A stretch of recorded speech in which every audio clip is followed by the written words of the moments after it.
It's almost 3 weeks now since the M72 tour was in Helsinki. And I thought I'd make a short video about it. Yeah, nice going, buddy.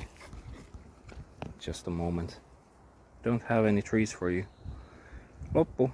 Ei oo enempää. Mennään. So first, some background. I have personally been a fan of the band since the early 90s.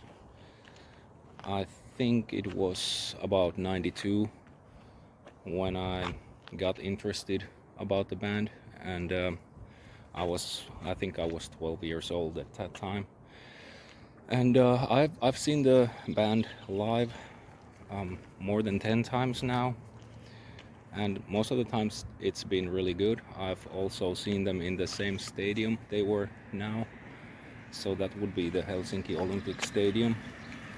And this was a part of the M72 World Tour, so it was a little bit different because there is the no repeat thing going on, which was nice because they have quite a huge catalog of songs, so you get to hear more songs basically. So it's 2 nights. It was Friday and then it was Sunday again, and no repeat weekend, as they say. So that was a nice concept. I also had seen them in the Helsinki Olympic Stadium a couple of times before, and it wasn't always so good sound quality wise, but let's see. So I was at the shows with my girlfriend, and we had the seats on the row 16 in the stadium, and that's mostly because of when the tickets came to sale, and they always sell out so quickly that basically 3 times that I've been to the stadium I've never got to the floor.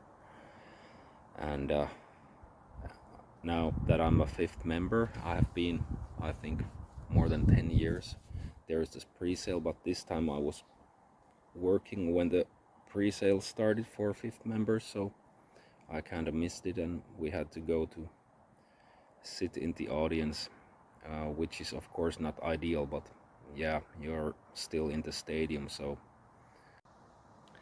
the previous times that I had seen Metallica on this same stadium, I was not too happy about the sound quality, but they had the different configuration with the stage, so it was more like the traditional one where you have the stage at the one end of the stadium, and I think it must be the round stage when they have the speakers in all directions.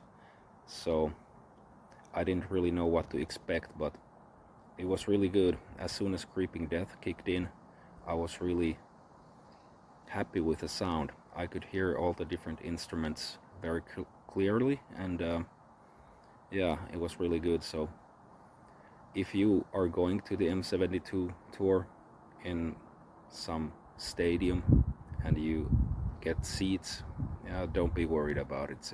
Sound quality is gonna be great anyway, so that's a good thing. So Friday, when we got to the stadium, I thought it would be very chaotic, and but it wasn't. We didn't really have to stay in line for a very long time. We got to the venue and it was under 10 minutes that we were in, and that includes the security and the tickets and all that stuff. So it was very good actually. So I wasn't expecting that, because there was 50,000 plus people. So the arrangements, considering the infrastructure in the stadium, were very, very good, and I was very happy about it, of course. Also inside the stadium, we didn't have to wait for food or drinks or anything, so everything went very smoothly, and I was very surprised when Sorry about the dog. Yeah. So I was really surprised when I was reading the local newspapers from my cell phone, and they only things they had to say about the Metallica shows was that there was toilet chaos and there was a food chaos and all kind of negative things. But that's kind of the mindset of Finnish mainstream media anyway, so they're just looking for clicks anyway. I guess that goes for most of the traditional media nowadays around the world anyway. So here you can see the map of the stadium, and this is where we had our seats. So it's not perfect, but it was okay. Didn't need a binocular or anything like that. And the sound was really good, as I already mentioned. And this is the view from our seats. So as you can see, it's quite okay actually. In this picture you can also see the speakers in all directions that I mentioned earlier, so I think that plays a critical role in the sound quality, at least for the people who are sitting in the stadium.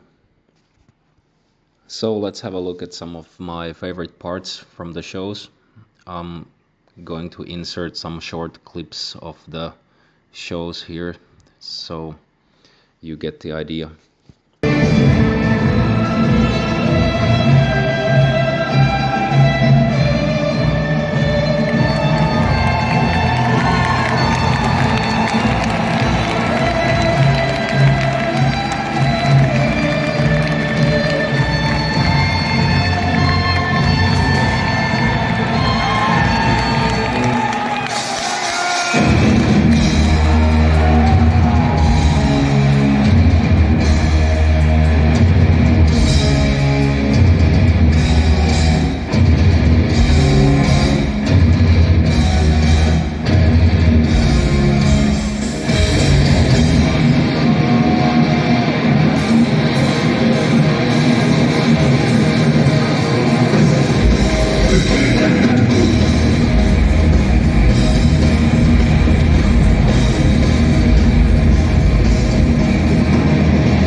And as a side note, I just have to say that I love how James keeps bringing up these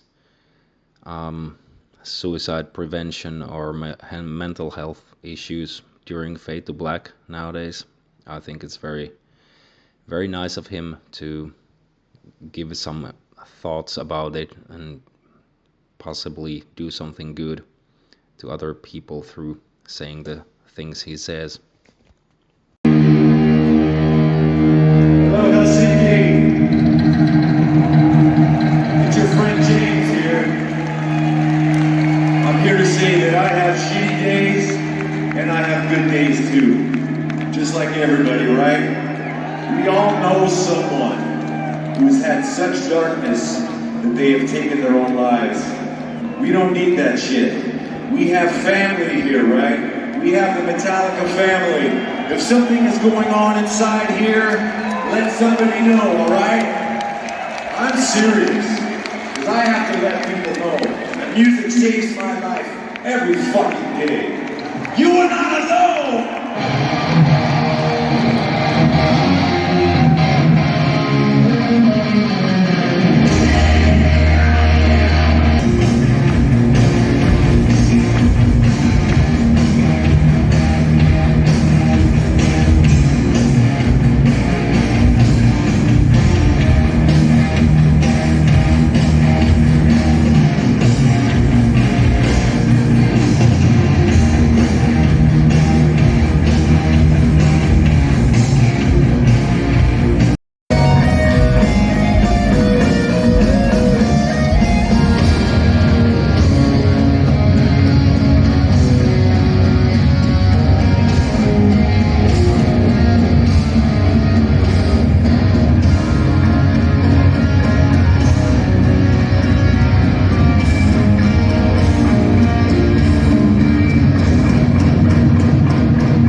So let's talk about the set list for a while. As most of you probably know, the M72 no repeat concept is basically like it's one show but divided into 2 days. So they have one long set list, about 30 songs, I think, and it's they don't repeat any songs on the Sunday show from the Friday show. So that was a nice addition to the touring schedule for these guys, and I was really happy to hear that it's going to be this way. So, as we all know, there's probably never going to be a perfect set list for any one of the fans, and that goes for me too. Probably because I had already seen these guys like 10 times before this tour here, so I had heard most of their biggest hits and the songs they usually play every show too many times already. So, but I'm not complaining though. They play what they want to play, and some things just have to go for the masses, and I can totally see that. And they're actually quite good songs anyway. I think I've heard them too many times, that's all.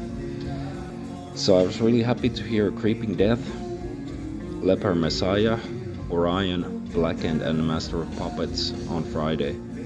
And of course the